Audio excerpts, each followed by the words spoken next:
오늘 하나님께서 우리에게 주시는 말씀은 신약성경 로마서 8장 31절부터 39절 말씀입니다. 오늘 말씀은 바울이 하나님의 사랑이 끊어지지 않음을 강력하게 선포하는 내용입니다. 오늘 이 말씀을 통하여서 우리에게 주시는 하나님의 마음이 있습니다. 첫째로 우리가 알 수 있는 것은 하나님께서 우리에게 좋은 것을 주십니다 라는 것입니다. 하나님께서 우리에게 좋은 것을 주십니다. 31절, 32절 말씀 다시 한번 같이 읽도록 하겠습니다. 시작. 그런즉 이 일에 대하여 우리가 무슨 말하리요? 만일 하나님이 우리를 위하시면 누가 우리를 대적하리요? 자기 아들을 아끼지 아니하시고 우리 모든 사람을 위하여 내주신 이가 어찌 그 아들과 함께 모든 것을 우리에게 주시지 아니하겠느냐. 아멘. 지금까지는 우리가 하나님과 원수된 존재로 살았습니다. 죄 가운데서 죄의 노예로 살았고 하나님을 대적하는 삶을 살았습니다. 그러나 예수 그리스도로 말미암아 우리가 구원을 받았고 하나님의 자녀가 되는 놀라운 은혜를 얻게 되었습니다. 그렇기 때문에 바울은 이렇게 이야기합니다. 하나님이 우리를 위하신다라고 말입니다. 여러분 기억하시기 바랍니다. 하나님이 우리와 함께 하시고 하나님이 우리를 위해 주십니다. 그렇기 때문에 어떠한 것들도 대적할 수 없다고 이야기를 하고 있는 것입니다. 우리의 능력이 강해서가 아니라 하나님의 능력이 강하기 때문입니다. 그 아들도 아끼지 않고 내어주신 하나님이 우리의 편이 되시고 우리와 함께 하시는데 어찌 다른 좋은 것들을 선물로 주시지 않겠느냐 라면서 바울은 강하게 하나님께서 하시는 이야기를 선포하고 있는 것입니다. 오늘 말씀을 보면 만일 하나님이 우리를 위하시면 이라고 기록되어 있습니다. 이것은 가정법이 아니라 실제로 하나님께서 우리를 위하신다는 사실을 전제로 하고 말하는 것입니다. 하나님께서 우리 편에서 행동하고 계심을 바울은 전제하면서 이 이야기를 선포하고 있습니다. 그렇기 때문에 하나님이 우리의 편이 되어주시고 우리의 삶에 개입하시고 적극적으로 행동하심을 이야기하고 있는 것입니다. 하나님께서 이 아들을 아끼지 않고 내어주셨습니다. 하나님이 그 아들을 사랑하시지만 우리를 구원하기 위하여 그 아들을 내어주셨다는 것은 무엇을 뜻합니까? 우리도 그만큼 사랑하신다는 뜻입니다. 그 아들을 사랑하시는 것만큼, 아니 어쩌면 그 이상 우리를 사랑하시는 것이 하나님께서 우리에게 보여주시는 가장 큰 메시지입니다. 바울은 이 하나님의 사랑을 경험하였습니다. 그가 죄인 중에 괴수였지만 예수 그리스도를 만남으로 말미암아 그의 삶이 변화된 그 경험이 있기 때문에 그는 평생을 박해 속에서도 전도자로 살 수 있었던 것입니다. 하나님께서 가장 귀한 아들 예수 그리스도를 우리에게 주심으로 말미암아 우리를 향한 하나님의 사랑을 확증하셨습니다. 그러므로 우리에게 지금 고난과 어려움과 지금 하나님께서 아무것도 주시지 않는 것처럼 느껴지는 그런 시간을 보낸다고 할지라도 우리가 낙심하지 않을 이유는 바로 이미 예수 그리스도를 주신 그 하나님의 사랑이 우리에게 주어졌기 때문입니다. 먼저 그것을 주신 하나님께서 어찌 더 좋은 것을 또한 주시지 않겠습니까? 그리고 예수 그리스도 외에 더 좋은 것이 또한 무엇이 있겠습니까? 이미 가장 좋은 것을 주신 하나님께서 그 외의 것들을 어찌 주지 않으시겠습니까? 그렇기 때문에 이것을 기억하며 오늘 하나님 앞에 나아가는 여러분과 제가 되기를 소망합니다. 우리에게 오늘도 좋은 것을 주실 것입니다.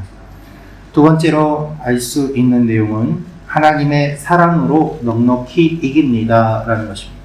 하나님의 사랑으로 넉넉히 이깁니다. 우리 37절 말씀 같이 읽도록 하겠습니다.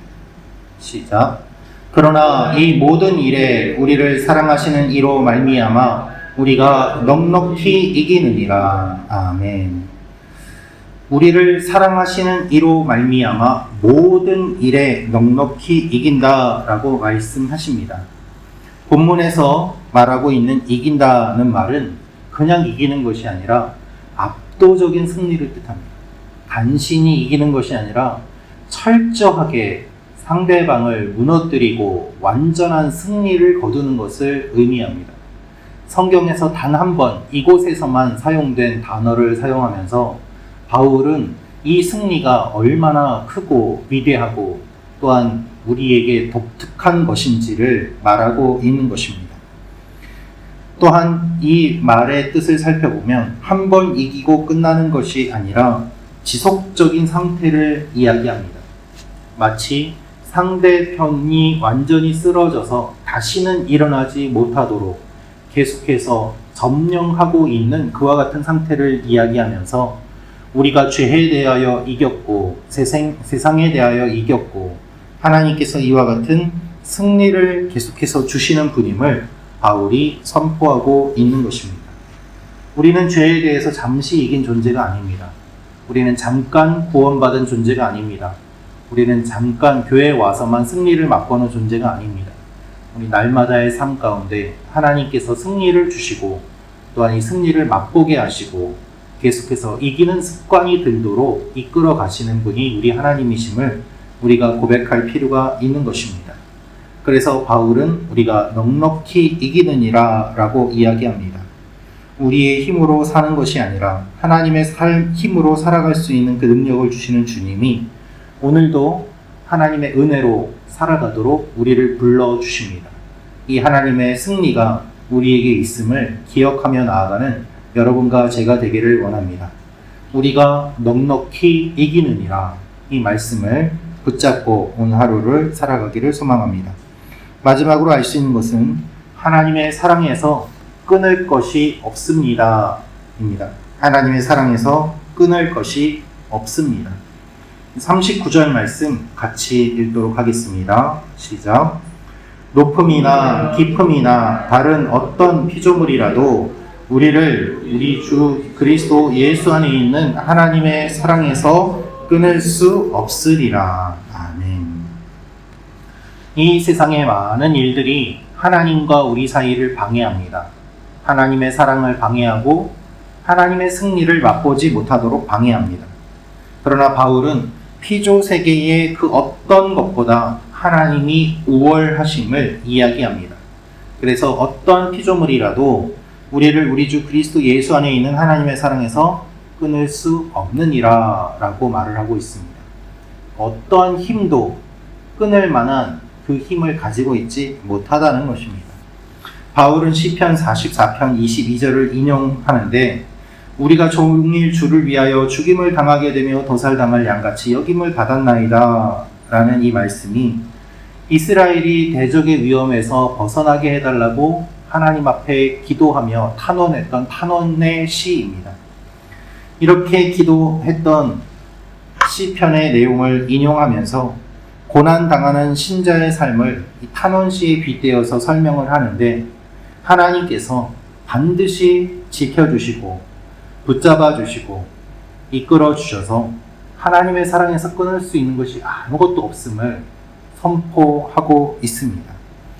성도들이 대적들에게 둘러싸여 있을 때 하나님께서 도와주시지 않는 것처럼 느껴지지 않는 그때라고 하더라도 하나님이 끝까지 지켜주심을 기억하고 선포하는 것이 바울의 이 위대한 선포인 것입니다.